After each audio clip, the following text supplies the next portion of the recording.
नमस्कार दोस्तों, जय हिंद। कैसे हो आप सब लोग। दोस्तों, फिलहाल आपके हाथ में एक ऐसी सरकारी नौकरी है जो कि केवल एक सरकारी नौकरी नहीं बल्कि एक पैसा छापने की मशीन है।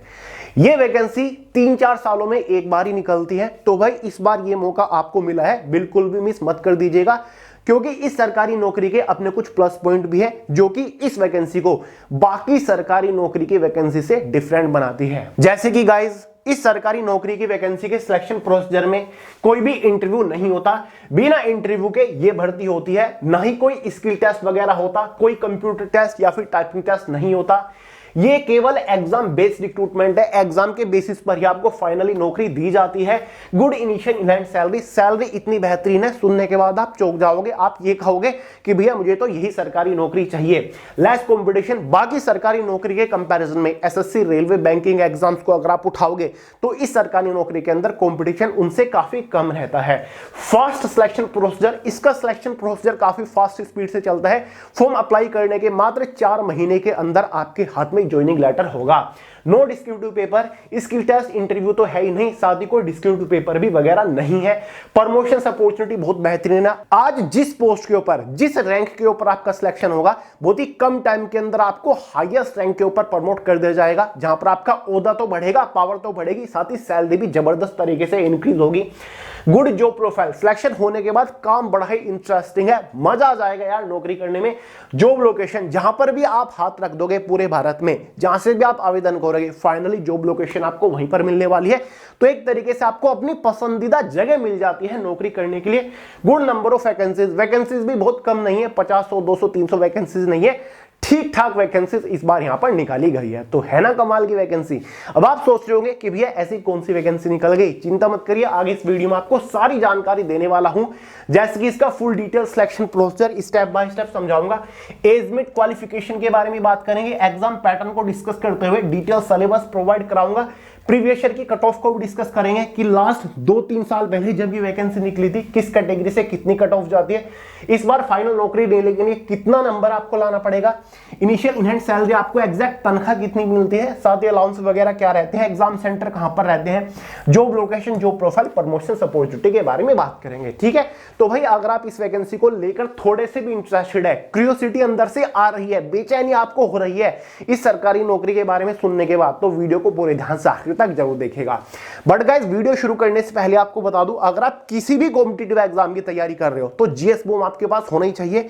ये जनरल अवेयरनेस की सबसे सर्वश्रेष्ठ ई बुक है, जिसे आप अपने फोन के अंदर डाउनलोड करके भी पढ़ सकते हो। अगर आप इस जीएस बूम को सिर्फ एक बार अच्छे से पढ़ लेते हो ना, किसी भी कॉम्पिटिटिव एग्जाम में जीएस के एक भी क्वेश्चन इससे बाहर नहीं बनेगा। जीएस के चित्र डोर आके आओगे, ये मेरी गारंटी है।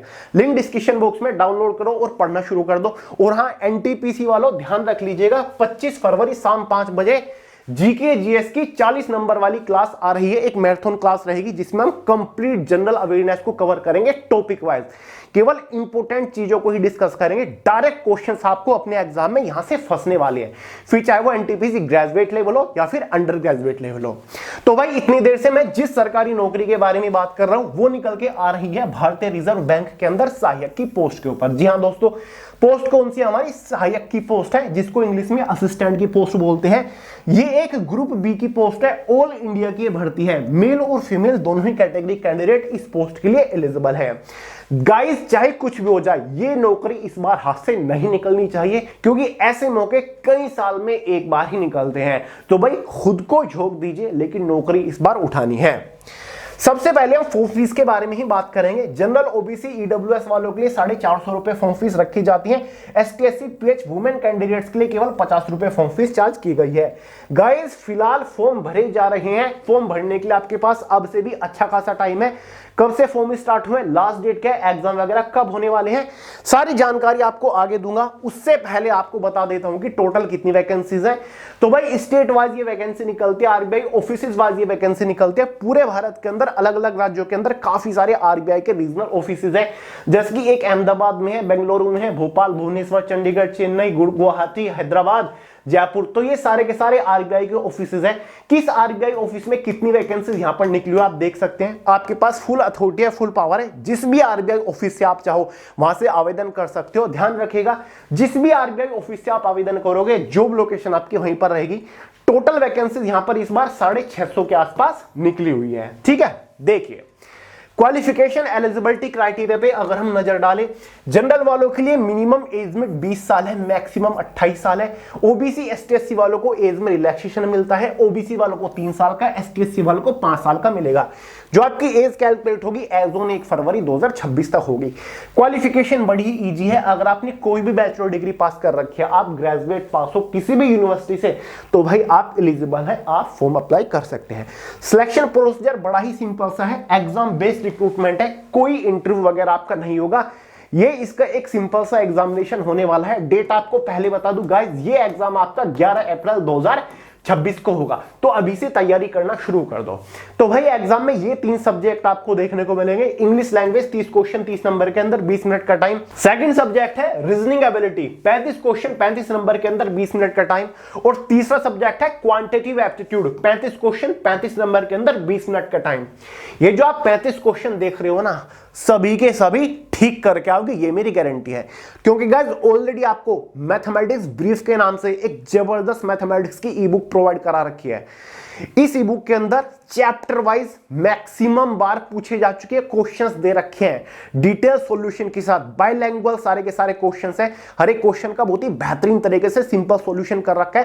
प्रैक्टिस करने के लिए काफी सारे चैप्टर वाइज क्वेश्चंस भी दे रखे हैं। ठीक है, अगर आप एक बार हर एक क्वेश्चन के ऊपर सिर्फ अच्छे से प्रैक्टिस कर लेते हो ना, तो क्वेश्चन बार नहीं बनेगा, डायरेक्ट क्वेश्चन आपको इसी मैथमेटिक्स ब्रीफ की ई बुक से फंसेंगे। इसका लिंक डिस्क्रिप्शन बॉक्स में फोन के अंदर डाउनलोड करके प्रैक्टिस करना शुरू कर दो। ठीक है, मैथमेटिक्स ब्रीफ जबरदस्त है, धुरंधर है ये तो भाई 100 क्वेश्चन आएंगे 100 नंबर के अंदर, 60 मिनट का टाइम रहेगा, समझ गए। तो भाई 1/4 के एग्जाम में नेगेटिव मार्किंग है, बाइलिंगुअल आपका एग्जाम रहने वाला है। ये जो एग्जाम आप देख रहे हो ना, ये जस्ट क्वालिफाइंग नेचर है। ठीक है, क्वालिफाई करना है, आगे बढ़ना है। इसके ये जो 100 नंबर है ना, ये फाइनल मेरिट में ऐड नहीं होंगे, केवल क्वालिफाई करना है। ठीक है, एग्जाम होने के बाद 100 नंबर में से कट ऑफ कुछ इस तरीके से बनाई जाती है ताकि 10 टाइम्स 10 गुना कैंडिडेट्स को मेंस एग्जाम के लिए क्वालिफाई किया जा सके। ये है आपका मेंस एग्जाम, सबसे इंपॉर्टेंट है। इसी के बेसिस पर आपको फाइनल नौकरी मिलेगी, क्योंकि कोई interview, descriptive paper, skill test आपका नहीं है। यहां पर आपको 5 सब्जेक्ट देखने को मिलेंगे, जिसमें से एक तो टेस्ट ऑफ रीजनिंग है, 40 क्वेश्चन 40 नंबर 30 मिनट का टाइम, जो कि आप ऑलरेडी प्री एग्जाम की तैयारी में कवर कर चुके होंगे। दूसरा test of English language, 40 question 40 number के अंदर 30 मिनट का टाइम, ये भी आप प्री एग्जाम की तैयारी में कवर कर चुके होंगे। तीसरा क्या है, test of numerical ability, 40 question 40 number के अंदर 30 मिनट का टाइम। और न्यूमेरिकल एबिलिटी की तो टेंशन आपको लेने की जरूरत है ही नहीं, क्योंकि ऑलरेडी मैथमेटिक्स ब्रीफ की ई बुक आपको प्रोवाइड करा चुका हूं। फिर चाहे आपका प्री एग्जाम हो या फिर मेंस एग्जाम हो, दोनों ही में झंडे गाड़ के आओगे, उसमें 35 के 35 क्वेश्चन सही करोगे और यहां पर 40 के 40 क्वेश्चन सही करोगे, ये मेरी गारंटी है। डायरेक्ट क्वेश्चन आपको फंसेंगे। ठीक है, तो भाई ये 3 सब्जेक्ट तो आप प्री की तैयारी में पढ़ लोगे। उसके बाद चौथा सब्जेक्ट है test of general awareness, 40 question 40 number के अंदर 25 मिनट का टाइम। हंसी इस वजह से आ रही है क्योंकि ऑलरेडी आपको जीएस बॉम्ब भी प्रोवाइड करा रखी है। जीएस बॉम्ब नाम में ही धमाका है गाइस, वो हर एक कॉम्पिटिटिव एग्जाम के लिए महत्वपूर्ण है। जीएस बॉम्ब पढ़ लीजिएगा, क्वेश्चंस डायरेक्टली मिलेंगे आपको, बहुत ही सटीक फिल्टर्ड क्वेश्चंस दे रखे हैं आपको। टेस्ट ऑफ कंप्यूटर नॉलेज, ये तो फ्री के क्वेश्चंस हैं, मैंने ये एग्जाम दे रखा है, बहुत ही बेसिक क्वेश्चंस आते हैं कंप्यूटर के, 40 क्वेश्चन आते हैं, 40 नंबर के अंदर 20 मिनट का टाइम रहता है। देखिए इसी वजह से ये 40 क्वेश्चन सोल्व करने के लिए आपको 20 मिनट मिल रही है, क्योंकि जनरल अवेयरनेस के 40 क्वेश्चन सोल्व करने के लिए 25 और यहां पर 20, क्योंकि बहुत ही बेसिक क्वेश्चन होते हैं कंप्यूटर के, बिल्कुल बच्चों वाले। टोटल एग्जाम में 200 क्वेश्चन आएंगे, 200 नंबर का पेपर, 135 मिनट क्वेश्चन पेपर की टाइम ड्यूरेशन रहेगी। कितनी? 135 मिनट। 1/4 एग्जाम में नेगेटिव मार्किंग रहेगी। एग्जाम वही आपका बाइलिंगुअल हिंदी और इंग्लिश में कंडक्ट कराया जाएगा। यह एग्जाम सबसे इंपॉर्टेंट है। इस एग्जाम के होने के बाद आपका फाइनली सिलेक्शन हो जाएगा एक तरीके से। 2 नंबर में से आरबीआई ऑफिसेज वाइज, ठीक है, यानी कि अहमदाबाद, हैदराबाद, चेन्नई ऑफिस, जितने भी ऑफिस आरबीआई के, सबकी कट ऑफ बन जाएगी 200 नंबर में से कैटेगरी वाइज, जिसके बेसिस पर आपका फाइनल सिलेक्शन होगा। अगर कट ऑफ से अच्छे मार्क्स आपके आ रहे हैं तो फाइनल सिलेक्शन हो जाएगा। पिछले साल की कट ऑफ अगर मैं आपको दिखाऊं तो भाई पिछले साल 200 नंबर में से अहमदाबाद ऑफिस की जनरल वालों की 116 पर कट ऑफ थी, ईडब्ल्यूएस वालों की 113 पर थी, ओबीसी वालों की 110, एसटी वालों की 198। बेंगलोर आरबीआई ऑफिस से देख लो, 200 में से फाइनल कट ऑफ है ये 111 नंबर पर थी, 105 ईडब्ल्यूएस, ओबीसी वालों की 104, एसटी वालों की 87, एससी वालों की 95। भोपाल है, जनरल वालों की 120 थी। भुवनेश्वर है, जनरल वालों की 124 थी। चंडीगढ़ है 126 थी। चेन्नई 120, गुवाहाटी 111, हैदराबाद 123, जयपुर 124, जम्मू 116। दिल्ली के ऊपर भी नजर डाल लो, 121 कट ऑफ थी। ये प्रीवियस ईयर की कट ऑफ है। अगर पिछले साल किसी भी कैंडिडेट्स के general, EWS, ST, SC category से इतने नंबर आ रहे थे, फाइनली आज वो नौकरी कर रहे हैं, उनके हाथ में ज्वाइनिंग लेटर आ चुका है। ठीक है, अच्छी खासी सैलरी उठा रही है वो रिजर्व बैंक ऑफ इंडिया के अंदर काम करके। ठीक है, तो भाई ये सैलरी होती है। अब आगे बढ़ने से पहले सिलेबस को डिस्कस कर ले गाइस। चाहे आपका प्री एग्जाम या फिर मेंस एग्जाम हो, दोनों एग्जाम का full detail syllabus subject wise, topic wise PDF form में मैंने टेलीग्राम चैनल के अंदर प्रोवाइड करा दिया है। लिंक डिस्क्रिप्शन बॉक्स में, वहां से पूरे सिलेबस को पीडीएफ फॉर्म में डाउनलोड करके अच्छे से देख लो, समझ लो कि भाई किस सब्जेक्ट के अंदर से कौन से टॉपिक के ऊपर फोकस हमें करना है। फेज थर्ड में इसका आपका एक एलपीटी, लैंग्वेज प्रोफिशिएंसी टेस्ट होने वाला है। ये केवल उन कैंडिडेट्स के लिए होता है स्पेशली जो अदर स्टेट से फॉर्म अप्लाई कर देते हैं। फॉर एग्जांपल आप उत्तर प्रदेश से बिलोंग करते हैं तो आपका रीजनल ऑफिस कौन सा बनता है, लखनऊ या फिर कानपुर बनता है। यहां पर आप वैकेंसीज में देख लो, उत्तर प्रदेश वालों के लिए लखनऊ और कानपुर है। ठीक है, अब उत्तर प्रदेश की लोकल लैंग्वेज हिंदी होती है। अगर आप चाहते हो कि मैं अहमदाबाद जोन से फॉर्म अप्लाई करूं, अहमदाबाद ऑफिस से, तो भाई अहमदाबाद तो गुजरात में पड़ता है और गुजरात की लोकल लैंग्वेज क्या है, गुजराती। तो जाहिर सी बात है गुजराती की आपको समझ होनी चाहिए, क्योंकि अहमदाबाद में जाओगे, वहां काम करोगे, गुजराती लोगों के साथ काम करोगे, तो गुजराती आपको आनी चाहिए।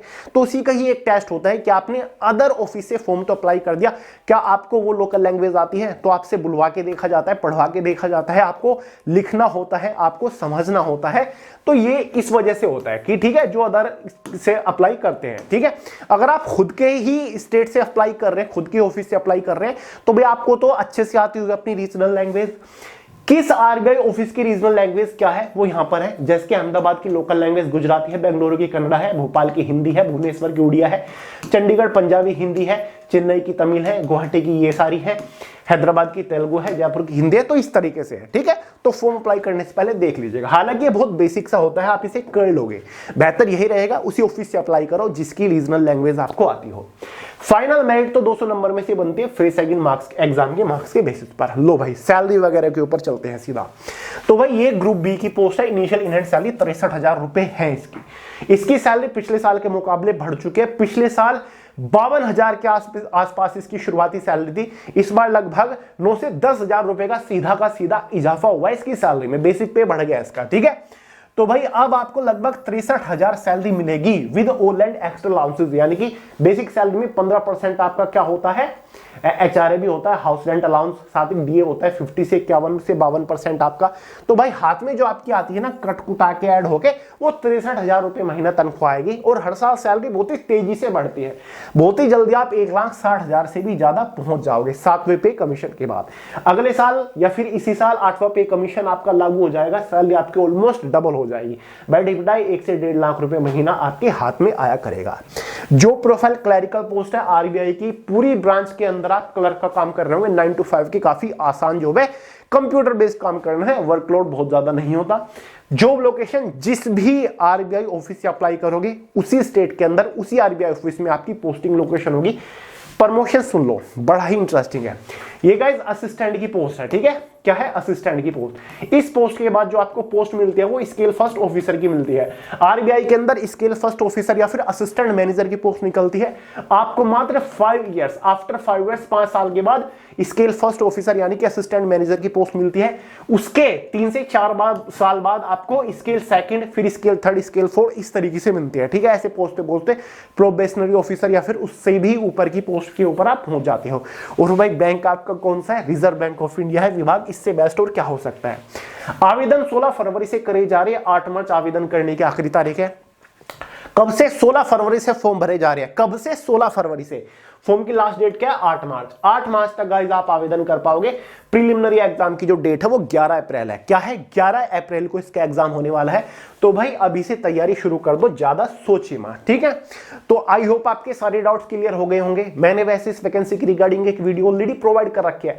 आज ये वीडियो मैंने इसलिए बनाई कि डिजर्विंग कैंडिडेट्स मिस ना कर दे ये अपॉर्चुनिटी, क्योंकि यूनिक है, काफी खास वैकेंसी है। फिर 3-4 सालों तक आपको ये जॉब देखने को नहीं मिलेगी, इसलिए हाथ से मत जाने दो, भले ही थोड़ी बहुत मेहनत आपको ज्यादा करनी पड़ जाए। इसलिए मैंने सोचा कि कहीं कुछ स्टूडेंट्स यहां पर मिस ना हो जाए, आपको थोड़ा अलग तरीके से इस वैकेंसी के बारे में जानकारी दे देता हूं। समझ गए? क्योंकि वैकेंसीज के बारे में तो सभी पता है कि भाई एज मिट क्वालिफिकेशन एग्जाम इसका ही होता है, लेकिन उसकी खास बातें क्या है, क्या बेनिफिट्स आपको सरकारी नौकरी में मिल रहे हैं, वो प्लस पॉइंट्स मैंने आपको इस वीडियो में बता दिया। ठीक है, बाकी गाइस हमारा एक और नया परिवार, नया चैनल है राइजिंग भारत। अगर आप अपनी जनरल नॉलेज को उच्च स्तर पर ले जाना चाहते हो, जहां पर मैं आपको राष्ट्रीय और अंतरराष्ट्रीय लेवल का कंटेंट प्रोवाइड करा रहा हूं लगातार, तो भाई चैनल को सब्सक्राइब कर लो, बेल आइकन को ऑल पे सेट कर लो। चलिए इस वीडियो में दोस्तों इतना ही था, पसंद आई हो लाइक कर दो, चैनल को सब्सक्राइब कर दो। मिलते हैं अगली वीडियो में बहुत ही जल्द, तब तक के लिए जय हिंद।